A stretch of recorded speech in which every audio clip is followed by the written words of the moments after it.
교독하겠습니다. 로마서 1장 1절에서 7절까지의 말씀 교독합니다.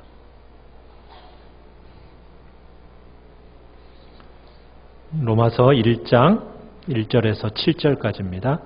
1절 제가 먼저 읽겠습니다. 예수 그리스도의 종 바울은 사도로 부르심을 받아 하나님의 복음을 위하여 택정함을 입었으니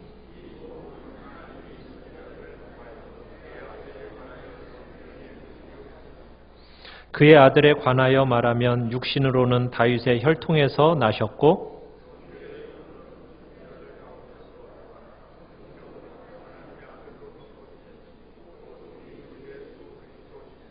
그로 말미암아 우리가 은혜와 사도의 직분을 받아 그의 이름을 위하여 모든 이방인 중에서 믿어 순종하게 하나니 같이 읽습니다. 로마에서 하나님의 사랑하심을 받고 성도로 부르심을 받은 모든 자에게 하나님 우리 아버지와 주 예수 그리스도로부터 은혜와 평강이 있기를 원하노라. 아멘. 우리 말씀의 제목을 같이 한번 읽어봅니다. 성도의 명함. 따라해봅니다. 성도의 명함. 우리가 살아가는 이 세상은 자기의 정체성의 혼돈의 시대에 살고 있습니다. 사회가 너무 경쟁적이고 또 살아남기 위해서 적자생존의 원리들이 자꾸 돌아가다 보니까 가면 갈수록 우리들의 정체성, 자신의 정체성을 자꾸 잃어버리고 살아가게 되는 겁니다. 자기가 어떤 사람인가 그것을 알지 못하고 왜곡된 채 자꾸 끌려가는 거죠. 세상 사람들은 말할 것도 없고 우리 믿는 그리스도인들조차 이 세상에 몸담고 살아가다 보니 자기의 정체성에 혼란을 겪고 있고 고통을 경험하고 있습니다. 우리 성도들이 침체에 빠지고 삶의 어려움을 경험하는 가장 큰 중요한 이유 중에 하나도 바로 이것입니다. 자기가 생각하는 자기 정체성과 그리고 현장에서 경험되는 그 정체성이 너무나 큰 차이가 있기 때문에 많은 고통과 아픔을 겪게 되는 거죠. 사랑하는 성도 여러분은 이 세상을 살아가면서 여러분들을 어떻게 바라보고 그러고 살아가고 계십니까? 여러분에 대한 정의, 나는 누구인가? 나는 어떤 존재인가? 여러분 그것에 대해서 성경이 여러분들에게 말해주고 싶어하는 내용, 그 내용입니까? 아니면은 그냥 세상 사람들이 여러분들에게 흔히 붙여주는 그런 어떤 기준을 따라서 여러분도 여러분을 그렇게 보고 있나요? 오늘 본문은 우리에게 성도의 여러 가지 이름들을 보여주고 있습니다. 하나님을 믿어서 하나님을 아는 백성들이 여러 가지 다른 이름으로 불려지고 있는데 오늘 본문에서 그리스도인으로서의 그 자기의 정체성들을 확인하는 그런 기회가 되기를 원합니다. 먼저 우리 본문 6절을 한번 다시 보도록 하겠습니다. 6절에서는 우리를 무엇이라고 부르고 있는가? 우리 6절을 읽어봅니다. 시작! 너희도 그들 중에서 예수 그리스도의 것으로 부르심을 받은 자들이니라. 하나님의 백성들인 성도들을 어떻게 지금 부르고 있습니까? 너희도 원래는 이방인들 중에 있었다는 거예요. 이방인들 중에 있었는데 원래 이방인들 가운데 하나였는데 예수 그리스도의 것으로 부르심을 받았다. 여기서 성도에 대한 두 가지 정의가 딱 나오는데요. 첫 번째는 부르심을 받았다라는 것과 두 번째는 예수 그리스도의 것이다 라는 내용입니다. 그러니까 성도를 가리키는 성경에서 가장 자주 나오는 보편적인 이름은 뭐냐? 그 하나가 부르심을 받았다는 겁니다. 부르심을 받았다. 여러분은 하나님의 부르심을 받은 존재임을 믿으십니까? 여러분들이 성도가 되기를 결심하고 예수를 믿기로 다짐하고 내가 예수 그리스도를 선택하기 이전에 먼저 무엇이 있었다라는 거예요? 하나님 편에서의 결정과 하나님 편에서의 선택이 있었다라는 겁니다. 내가 믿기로 결심하여서 내가 이리로 온 것, 이전에 하나님의 부르심이 있었다는 거예요. 우리가 생각할 때 자연스럽게 어떤 삶이 진행되는 것 같지만 성경은 만세전부터 우리를 작정해 놓으시고 때가 되자 그 예정과 계획에 따라서 우리를 부르신 겁니다. 성도인 우리는 어떤 자들이냐? 부름받은 자들입니다. 따라해 보십니다. 부름받은 자들이다. 우리는 구원받도록 하나님의 부름을 받았습니다. 그것이 부름받은 우리가 이 자리까지 오게 된 것은 하나님의 부름 속에서 여기까지 오게 된 거예요. 우리가 있는 이 자리, 여러분 때로는 받아들이기 어려운 그 삶의 환경이 있을 거예요. 근데 그 삶의 환경 안으로 하나님이 우리를 부르신 겁니다. 빙점이라는 소설을 쓴 일본의 소설가 미우라 아야코가 있었는데 이 사람이 자신의 생을 돌아보면서 이렇게 말을 했습니다. 나의 이 모든 생은 하나님의 편애의 결과다.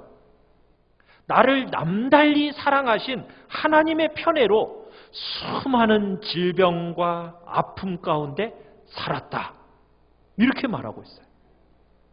자기가 그렇게 수많은 질병과 아픔 가운데 살았는데 그 삶의 자리까지 온 것이 하나님께로부터 부름받은 결과인 줄 알고 그리고는 그 결과 속에서 하나님의 부르심 안에서 기뻐하고 감격하며 즐거워하며 살았다라는 겁니다.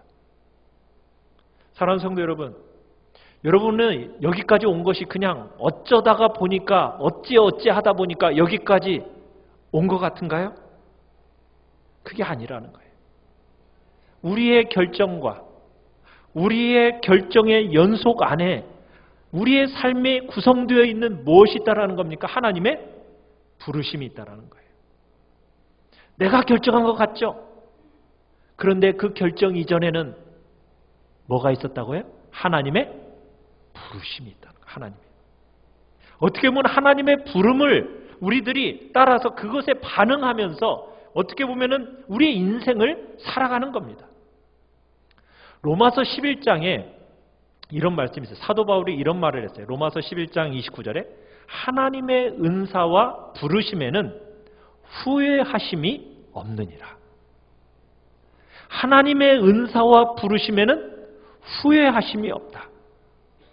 여러분 우리가 인생을 살아가면서 후회가 있으시죠? 그죠? 우리는 때때로 내가 어쩌다가 이런 선택을 했을까? 그런 후회가 있고 우리의 삶의 순간순간 후회를 하게 돼요. 그런데 하나님께서 우리를 부르신 이 일에 대해서는 뭐가 없으시다고요? 후회가 없으시다고요. 여러분이 이 세상에서 남다르지 않아도 여러분의 모습 그대로 하나님이 부르실 때 하나님은 조금도 후회가 없이 우리를 향한 그 주님의 부름이 완벽하고 완전하다라는 거예요.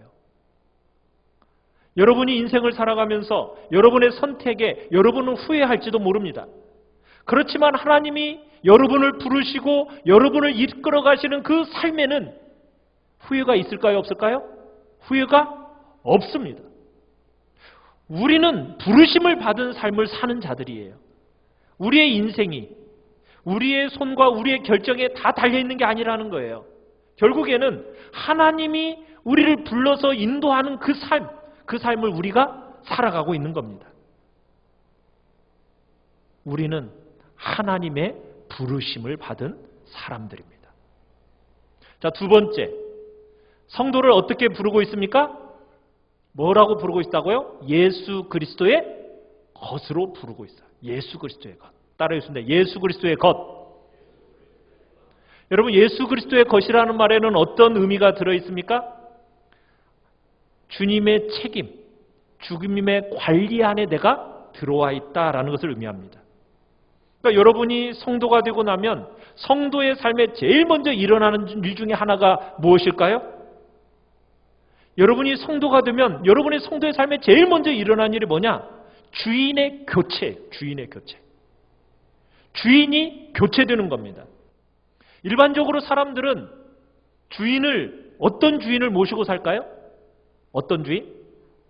그죠? 자기를 주인으로 모시고 삽니다. 그래서 자기가 원하는 것, 자기가 하고 싶은 것, 자기가 계획한 것, 막 그대로 살아가는 거예요. 그래서 일반적으로 성도가 되기 전에 사람들에게 많은 계획이 있습니다. 나름대로 계획을 세워놓고서는 그 수첩에다가 빼곡하게 적어놓고 그 체크해가면서 내가 이것저것 해야지 하면서 그렇게 살아가요. 그것이 성공한 삶이라고 세상은 생각을 합니다. 여러분, 그런데 여러분이 성도가 되면 어떻게 되는지 아세요? 뭐가 바뀌어요? 주인이 바뀌어요. 내가 주인이었는데 이제는 누가 주인이 되는 겁니까? 예수님이 주인이 되시는 거예요. 주인이 바뀌니까 습관이 달라져요. 세상이 흔히 생각하는 성공하는 사람들의 그 습관에 안 맞아요. 왜 그런지 아세요? 우리의 관심이 어디에 있어요, 이제? 주인이 바뀌니까 주님이 나한테 원하시는 게 뭘까? 여기에 이제 온통 관심이 갖는 거예요. 그죠? 우리가 주님께 이제 여쭤볼 거 아니에요. 주님, 어떻게 할까요? 여러분, 그러면은 주님이 뭐라고 답변해 주시던가요? 이야, 앞으로 너는 1년 후에 이거 하고, 5년 후에는 이거 하고, 20년 후에는 이것을 해라. 주님이 그렇게 말씀해 주시던가요? 그렇게 말씀 안 해 주시죠? 주님은 어떻게 말씀해 주세요? 우리가 무엇을 하나님 어떻게 해야 될까요? 라고 물으면 하나님이 어떻게 말씀해 주시던가요? 갈 바를 알지 못하지만 야, 한 걸음 너 한번 가볼래? 한 걸음 가보라는 거예요. 뭐가 뭔지 알지도 못하겠는데 그냥 한 걸음 가보라는 거예요. 여러분, 그렇게 많은 경우에 주님은 우리가 생각하는 것처럼 주님은 우리를 그렇게 생을 막 이끌어가는 게 아니에요. 주님이 우리의 주인이 되셔서 우리의 삶이 이끌어지잖아요. 그러면은 우리의 계획과는 너무 다른 일들이 많이 일어나요. 한 치 앞을 못 보는 일이 일어나요. 두 걸음 앞이 어떻게 될지 우리는 몰라요. 그냥 한 걸음 순종하고 나면 그 다음 걸음이 보이는 거예요. 그게 우리의 삶이 돼버려요. 여러분의 인생의 계획을 막 차곡차곡 여러분들이 계획해놓고 막 했는데 계획대로 되셨어요? 여러분, 계획대로 안 돼요. 예수님을 믿고 나니까요, 계획의 거창함이 다 사라져버리더라고요. 예수 믿기 전에는 굉장히 이런저런 계획들 많이 세우면서 이렇게 하고 막 그랬었는데 예수님을 제대로 알고 나니까 예수님을 알면 알수록 그 계획들을 다 내려놓게 되고요. 주님 이끄시는 대로 한 걸음 걸어갈게요. 한 걸음 한 걸음. 왜? 내가 주인이 아니기 때문에 주인이 바뀌고 나니까 내 인생이 그렇게 바뀌어져 버려요. 여러분, 세상 사람들은요, 자기가 자기의 삶의 주인인 것처럼 생각을 해요. 근데 진짜 자기가 자기 삶의 주인일까요? 성경은 그렇게 말하고 있지 않죠? 자기가 주인이라고 생각을 하는데 누가 주인이에요? 마귀가 주인이고요. 죄가 주인이고요. 세상이 주인이에요. 자기가 주인이 아니라고요. 사람들은 자기가 주인이 되어서 원하는 대로 결정하는 것 같지요? 아니에요. 자기가 원하는 대로 결정하는 것 같지만 뭐에 끌려가는 겁니까? 죄가 이끄는 대로, 마귀가 이끄는 대로 그렇게 끌려가는 것이 사람들이에요. 마귀가, 죄가 사람을 어떤 방식으로 제일 많이 끌고 갑니까?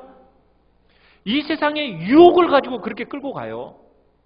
세상 사람들은 돈과 성공과 이 땅에서의 지위와 권력과 이런 것들로 자꾸 평가하니까 사람들이 그런 것에서 어떤 성공한 사람들 예로 딱 제시해 주면은 그렇게 살아야 되는 것 줄 알고 그것을 그 사람을 모델 삼아서 자꾸 쫓아가요. 여러분, 그런데 그게 성공일까요? 아니에요. 그런데 우리는 달라요. 우리는 이제 내가 주인이 아니에요. 그죠? 누가 주인입니까? 예수님이 주인이에요. 세상은 자기가 주인이 되는 거 살아갔지만은 그들은 종이에요. 욕망의 종, 탐욕 아래 굴복하면서 살아가는 삶이라고요. 그들은 자유자가 아닙니다. 자기가 주인인 것 같은데 주인은 따로 있는 거예요. 여러분 주변을 한번 자세히 한번 살펴보세요. 돈 많고 부자인 사람들. 여러분 그 사람들은 정말 자기가 원하는 대로 자유롭게 살아가는 것 같죠? 아니에요. 그들의 살아가는 인생을 보면요. 철저하게 죄에 의해서 사단에 의해서 끌려가고 있다는 사실들을 여러분은 보게 될 거예요. 그렇게 살아가다가 그들의 인생은 결국 빈털터리로 끝나고 나는 거예요. 사랑하는 성도 여러분, 과연 누가 자유자일까요? 세상이 이끄는 대로 제시하는 기준을 따라서 여러분 자꾸 성공이라고 말하지만은 자유가 아닌 성공으로 사람을 지금 데려가고 있는 중이라고요. 그러나 우리 성도들은 이 세상을 그렇게 살지 않아요. 성도들은 눈이 열렸기에 보이는 거예요. 그래서 정말 우리 생이 이렇게 가다가는 큰일 난다라는 것을 아는 겁니다. 많은 사람이 자기를 위해서 사는 것 같지만 자기가 주인이 되어 사는 게 아니라고요. 세상의 종살이를 하고 탐욕의 종살이를 하고 죄의 종살이를 하고 마귀의 종살이를 하면서 그렇게 살아가요. 하나님께서는 그런 우리를 그 가운데서 불러내셨습니다. 세상에 매이지 않도록, 마귀에 매이지 않도록, 죄에 매이지 않도록 자유자로 우리를 부르셨어요. 그래서 정말로 사는 것이 무엇인지를 보여주세요. 말씀 안에서 우리에게 가르쳐 주시면서 척박한 세상에서 진짜 살아남는 방법이 무엇인가를 우리에게 보여주고 계시는 거예요. 세상의 원리와 다르게 우리를 지금 이 세상의 종로로 타는 데서 끄집어내서 지금 자유자로 만들어 놓으셨어요. 사랑하는 성도 여러분, 여러분은 지금 다 자유자예요. 믿으십니까? 예수 그리스도를 믿음으로 말미암아 우리는 다 자유자가 돼요. 그런데 어떤 자유자가 되어 있는 줄 아세요? 구약 성경에 보면은 어떤 사람이 종살이를 하다가 그 주인이 어느 시간이 되면 풀어줘요. 그래서 이제 너는 이제 자유롭게 살아라 하고 이제 풀어줬어요. 그런데 그 종이 주인한테 와서 이렇게 얘기해요. 주인님, 저는 주인님을 떠나고서 살고 싶지 않아요. 저 평생 주인님 곁에서 섬기며 살고 싶어요. 딱 그렇게 얘기하니까 어떤 일을 하죠? 귀에다가 송곳으로 구멍을 빵 뚫습니다. 그리고는 평생을 그 선한 주인의 종으로 살아가요. 여러분 이것이 바로 저와 여러분의 모습이에요. 우리는 자유인으로 부르심을 받았어요. 자유자예요. 그런데 우리가 이 자유를 어떻게 사용한다고요? 선하시고 사랑이 많으신 그 주인을 위해서 주인의 소속으로 주인의 소유로 내가 살아가겠다고 그 모든 자유를 어떻게 해요? 반납하는 거예요. 그리고는 평생을 그 주인께 속한 사람으로 살아가는 겁니다. 그게 누구라고요? 바로 성도인 우리들이에요. 그죠? 여러분이 자유를 말하지만 정말 여러분보다도 여러분을 더 바르게 사랑하고 정말 여러분을 더 가치 있게 여기시는 분이 누구일까요? 바로 예수님이에요. 그 주인을 만나는 것만큼 진실된 행복은 없는 거거든요. 그렇지 않습니까? 이 세상 사람들이 자유를 말하지만요. 여러분, 자기를 얼마나 미워하는지 몰라요. 내가 왜 이렇게 생겼을까? 내가 왜 이렇게 이렇게 내 생김새 가지고도 사람들이 너무 고통스러워하면서 얼마나 자기를 못 살게 굴어요. 이리 뜯어 고치고 저리 뜯어 고치고 몸을 학대를 이루말할 수 없이 해요. 이게 이 세상 사람들이에요. 여러분, 자기 생긴 것이 마음에 안 들기 때문에 여러분 조금만 잘 살면 우리 인간의 마음은 어떻게 교만해져 가지고 여러분이 주인이 되면 어떻게 하냐? 죽는 거예요. 사랑하는 성도 여러분, 우리가 예수 그리스도께 우리의 생을 맡기고 그 주인됨을 넘겨드리는 거예요. 이게 성도의 두 번째 모습이에요. 주인이 있는 거예요. 어떤 주인이에요?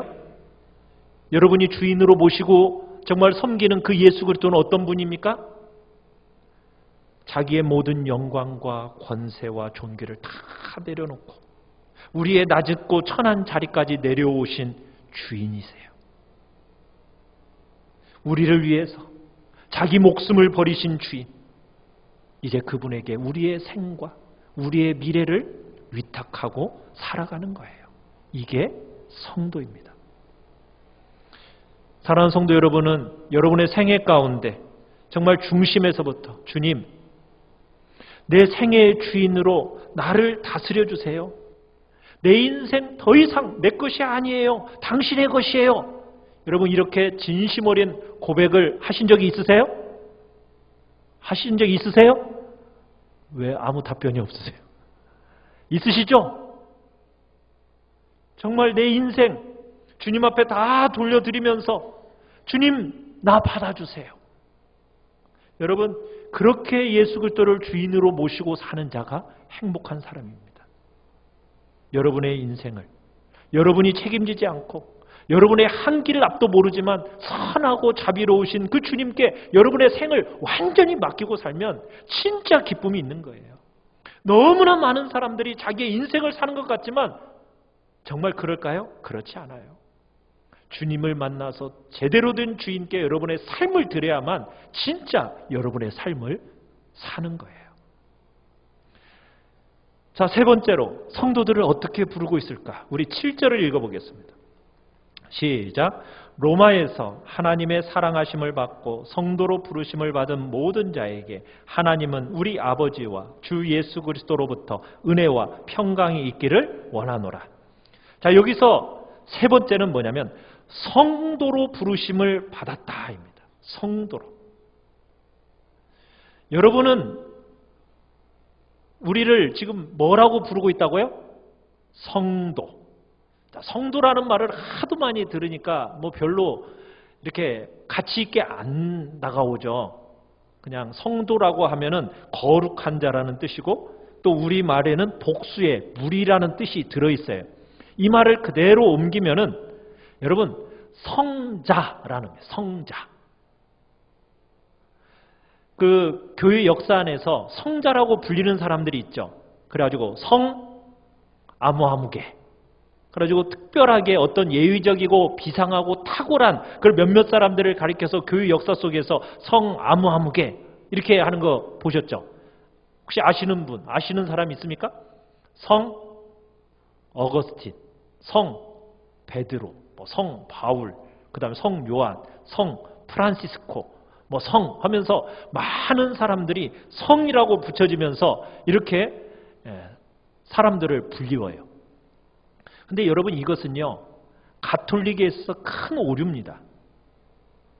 가톨릭의 오류 중에 여러 가지가 있는데 가장 큰 오류가 뭐냐면 성도를 예외적이고 비상한 사람들, 탁월한 사람들, 그리고 일반 사람들 이렇게 나눠놨어요. 그래서 높은 기준을 충족시킨 사람들을 가리켜서 성자라고 해가지고 성 하고서 아무아무개 이렇게 불렸어요. 그런데요, 오늘 본문을 보시면 성경에서는 놀랍게도 특별한 사람을 성자라고 얘기하지 않고 우리같이 길거리에 다니면서 아무나 어떻게 보면 아무나 만날 수 있는 그런 사람을 성자라고 부르고 있다는 거예요.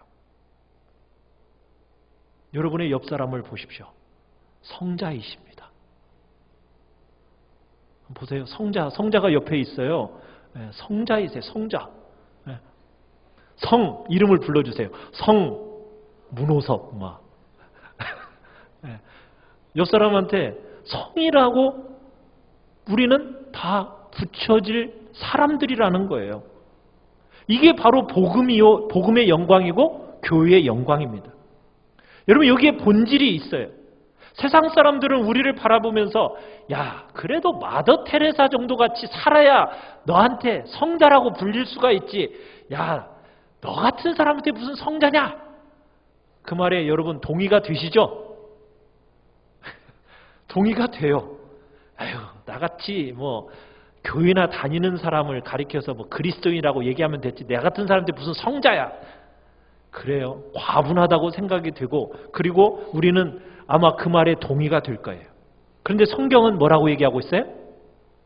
그런 말에 동의하지 않아요. 여러분과 저를 뭐라고 부른다고요?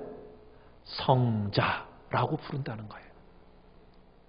여러분이 이 땅을 살아가면서 참 아무리 실패하고 여러분의 몸 안에서 아무리 많은 연약함을 경험하고 또 여러분의 죄와 그 피 흘기까지 싸움에서 끊임없이 거듭거듭 지고 있을지라도 하나님은 성경은 여러분을 향해서 여러분이 정말 그리스도를 정말 만났고 거듭났으면 여러분을 뭐라고 부른다고요? 성자라고 부른다는 거예요. 부족한 거 인정하지요. 그렇지만 우리는 하나님의 성자입니다. 우리의 공로, 우리의 자격, 우리의 재능, 우리의 능력과 관계없이 하나님은 우리를 성자라고 부르세요.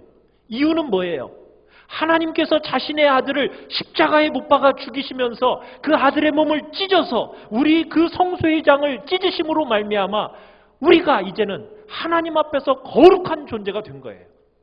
거룩한 사람, 성자로서 우리가 나타나게 된 겁니다.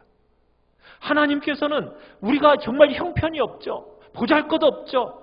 너무 우리가 부족한 거 보이죠. 그러나 미련한 우리를 하나님은 성도라고 부르신다고, 성자라고. 세상에 어떤 탁월한 사람만을 얘기하는 게 아닙니다. 그리스도 안에서 모든 진실된 사람이라면 그는 바로 성도요. 그리고 마침내 점도 없고 흠도 없이 티도 주름 잡힌 것도 없이 정말 하나님이 만들어내실 줄 우리는 믿는 겁니다. 우리 안에 무슨 능력이 있어서가 아니에요. 예수 그리스도께서 너무나도 값진 그 대가 지불을 해주셨기 때문에 우리를 예수 그리스도를 믿는 믿음으로 말미암아 우리를 하나님은 너는 성자다. 너는 성도다. 이렇게 부르고 계시는 거예요. 우리가 이 세상을 살다 보면은 자꾸 약육강식의 이 세계 속에서 서로를 끝없이 비교하다 보니까 그렇게 살다 보니까 어떻게 보면 하나님께서 우리를 보시는 그 눈으로 우리를 보지를 못해요. 그러니까 여러분이 조금만 부족하고 모자라다 싶으면 어때요? 자꾸 나 같은 것이 무슨 성도고 내가 무슨 거룩한 자야. 여러분, 여러분은 스스로 그렇게 생각할지 모르지만 하나님은 여러분을 뭐라고 부르신다고요? 성도, 성자라고 부르십니다. 그리고 그 이름에 합당하도록 하나님은 여러분을 만들어 내실 것입니다. 여러분 안에 어떤 결핍과 연약과 결격 사유 한계가 분명히 있어도 그걸 우리들이 거듭거듭 느끼지만 이미 값이 치러졌습니다. 예수님께서 이미 우리를 위해 돌아가셨다고 해요.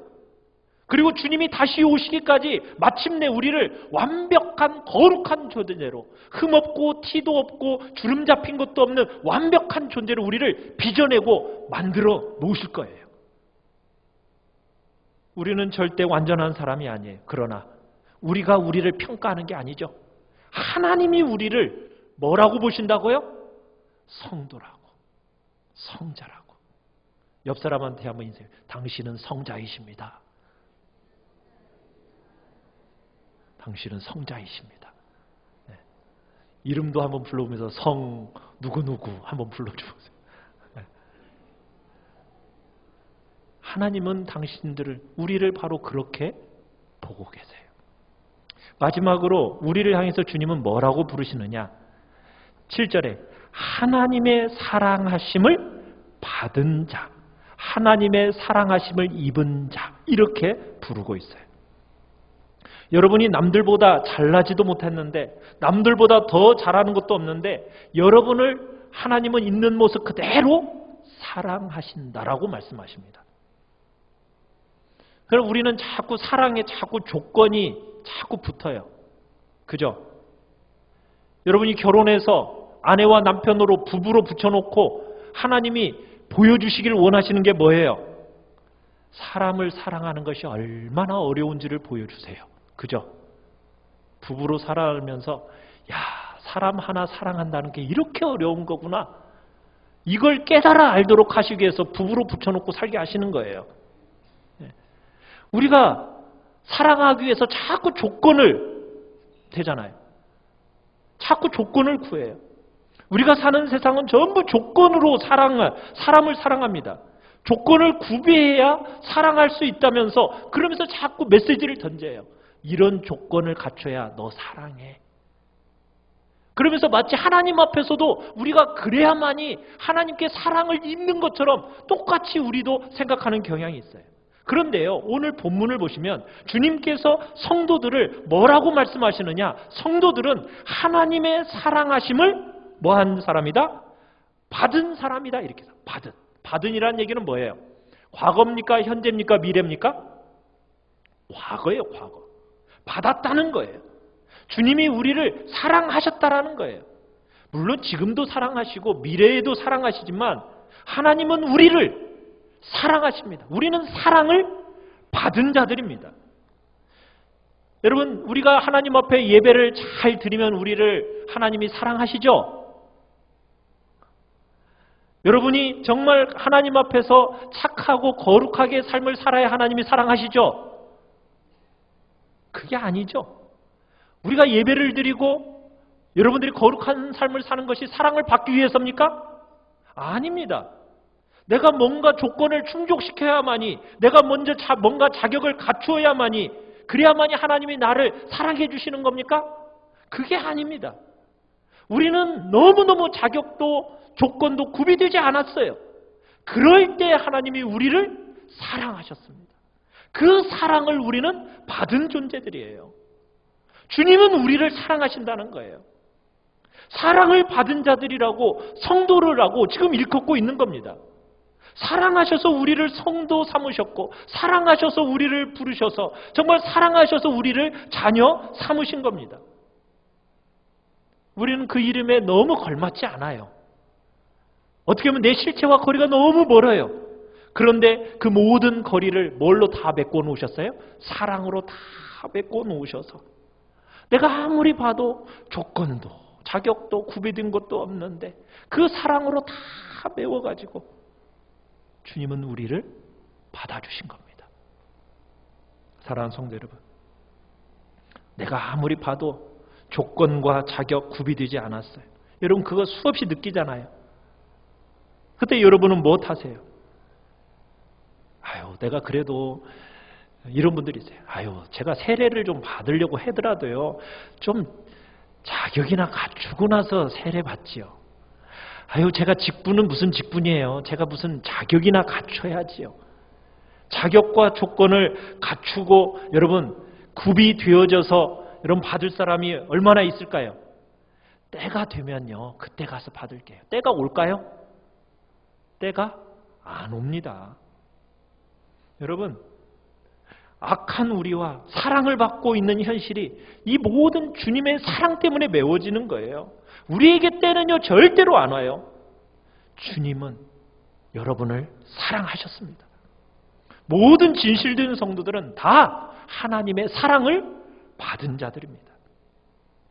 우리가 세상을 살아가면서 끝없이 주님의 말씀을 들으면서도 여러분은 끝없이 이 세상의 잣대와 기준을 따라가지고 자격과 어떤 조건이 구비되어지지 않았다는 이유로 우리가 주님의 사랑을 못 누리고 못 받고 못 붙들고 여러분 그렇게 세상을 살아가고 있는 것은 아닌가요? 너무나 증거가 없다. 주님이 나를 사랑하신다면 나를 왜 이렇게 내버려 두는가? 여러분, 내가 나를 봐도 나를 사랑하기 어려운데 주님은 나를 사랑한다? 우리가 그거 잘 못 믿어요. 그러나 성경은 분명히 우리에게 말하고 있어요. 뭐라고요? 여러분을 사랑한다가 아니라 여러분은 사랑을 받았다. 받았다. 너희는 사랑을 받은 자들이고 성도들이고 그 받은 바 사랑 때문에 너희가 성도가 된 것이다. 지금 주님은 말씀하고 계시는 거예요. 사랑하는 성도 여러분, 어떤 경우에라도 우리 기억해야 됩니다. 나는 하나님의 부르심을 받은 자다. 믿으십니까? 여러분은 예수 그리스도의 것이다. 믿으십니까? 나는 참 부족하지만 나는 하나님 앞에서 성자로 부름을 받았다. 믿으십니까? 여러분들은 내가 자격과 조건 구비되지 않았다 할지라도 하나님은 나를 폭포수와 같은 사랑으로 나를 사랑하신다. 여러분 이 사실 잊지 마시기 바랍니다. 바울이 지적한 것처럼 여러분은 하나님의 부르심을 받은 사람입니다. 예수 그리스도의 것입니다. 여러분은 성자로 부름을 받았습니다. 하나님의 사랑받은 자입니다. 이 신분의식을 확실히 하시길 바랍니다. 나는 하나님의 부름받은 자다. 따라해보세요. 나는 하나님의 부름받은 자다. 나는 예수 그리스도의 것이다. 나는 성자다. 나는 하나님의 사랑받은 자다. 여러분 이 고귀한 신분이 예수님 때문에 나에게 주어진 거예요. 여러분이 로마서를 배워나가면서 여러분 이것이 확실해져야만 합니다. 이것으로 인한 감격이 우리 안에서 생겨져서 우리를 뜨겁게 움직이는 역사가 일어나야 돼요. 이것은 오직 예수 그리스도 그분과 접촉해서 그분이 어떤 분이신가를 여러분이 깊이 있게 깨달으면 깨달을수록 여러분들에게 일어난 이 놀라운 변화가 여러분 속에서 확실하게 자리매김 되어질 것입니다. 여러분들이 주님 앞에서 어떠한 존재인지 어떠한 사랑을 받았는지를 마음속에 깊이 묵상하며 나아가시기를 간절히 축원합니다. 우리 시간 같이 찬양하며 나아갑시다.